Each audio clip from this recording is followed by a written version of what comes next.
Elon Musk paid $44 billion to become a whistleblower. That's why he's the GOAT! The GOAT! Appreciate you, bro. That's what's up. So the Twitter files that we're going to check out, Elon basically exposes that the political bias of the employees inside of a tech company and the content moderation teams, which is how we all get our information, basically is heavily helping out one side of the aisle. I'm going to let you guess which side, and not the other, which is where the theories are coming from of like the election was stolen, the algorithms are hacked, blah, blah, blah, whatever. He basically saying like, yeah, you know what? All those conspiracy theories are not that conspiracy after all.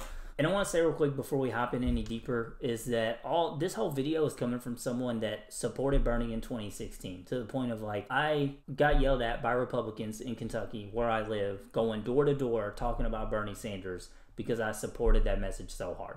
Andrew Yang, AOC, all those people, I was in that camp hardcore for a long time. Up until probably the shutdown period and the super wokeism, all of that stuff. And now I'm just like, you know what? That message has really gotten muddled with a lot of stuff that I'm not cool with.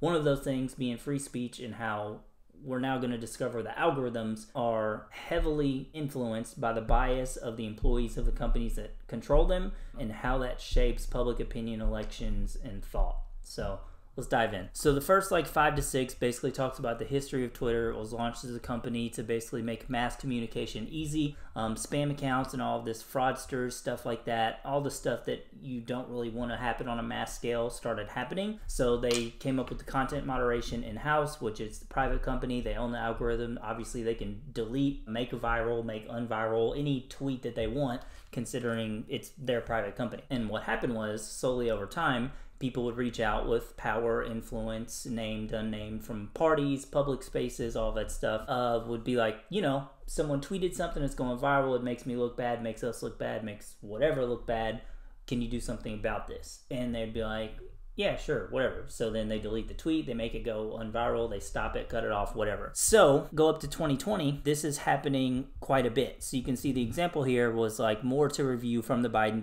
team. I'm stupid. And it's 5 tweets here, and they just replied, handle these, which basically means like they're gone, it's done. So this started happening a lot. One of the important things here is that both parties had access to the tools. For instance, in 2020, requests from both the Trump White House and the Biden campaign were received and honored. So this was working in both parties' favors. They're both hacking the algorithm, so to say. The big thing is that the system wasn't balanced. So they show you that this chart here, contributions by party of recipient, and this is for Twitter. So Twitter is overwhelmingly staffed by people of one orientation. And you can see 2022, basically 100%, 99.73% of people contributed to Democrats versus Republicans. I mean, they got not even $500 from the whole company. Insane.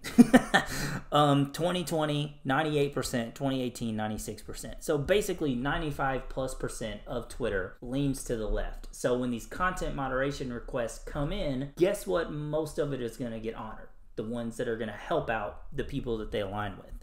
And I want to show something else, that this shows that not just Twitter, but all of the major companies leans left. But I mean, you have Netflix on here. Netflix is basically 100%.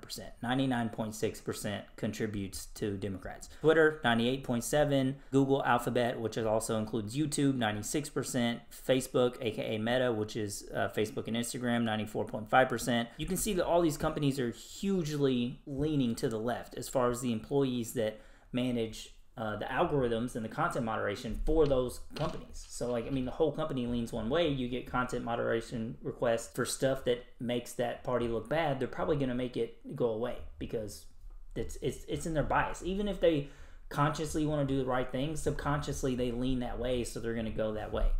So this is basically exactly what happened with the Biden laptop thing. So Twitter took extraordinary steps to suppress the story, removing links and posting warnings that it may be unsafe. They even blocked its transmission via direct message, a tool that was only before that reserved for extreme cases like child prawn and things of that nature. So a White House spokesperson got in there and said at least pretend to care for the next 20 days and basically not be this biased. This led to public policy executive Carolyn Storm send out a basically WTF is going on. And what happened, basically, the rest of this whole thread summarizes that someone made the decision, since 98% are left-leaning, this was going to not look good for the left, to mark it as unsafe and basically very heavily slow the transmission of it, the virality of it, and all of that. And then everyone else in the company, also leaning that way, doesn't want to be the person that undoes that decision. So it's a lot of back and forth of like, is this right? Is it justified? Guys, give me a report. Can we do this? Can we not? Should we turn it off? I don't know. Let's wait it out, blah, blah, blah.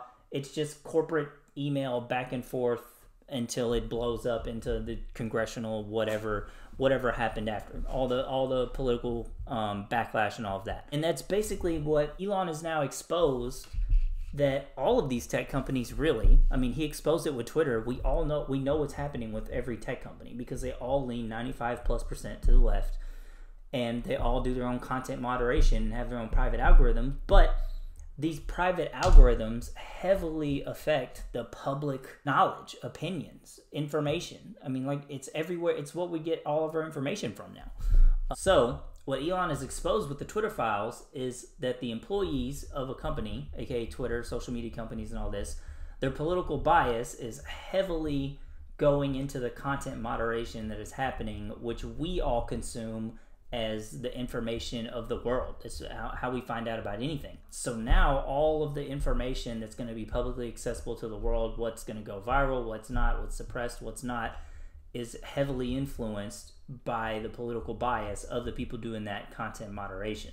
I think this opens up a conversation of, it's interesting, they're a private company, they should be able to do what they want with their own algorithm, but at some point that algorithm becomes so powerful in the public conscious that maybe a third party should have a say-so in how that algorithm functions and operates when it has so much power over public opinion, public elections, public information, all of this. So I think, once again, salute you, Elon, for exposing this. We now know what happened at Twitter with proof. We have a very good idea that it's happening at all social media companies. I mean, when 95+% of staff leans one way and they handle their own content moderation for the algorithm, put 2 and 2 together. Yeah, that's it. Let me know what y'all think. I don't know any real solutions here other than a third party having the power to affect the algorithms and have say so in there. But I mean, I don't know what that would encompass with the logistics of it all or how we could make it happen anyway. But yeah, let me know what y'all thoughts and see you next time.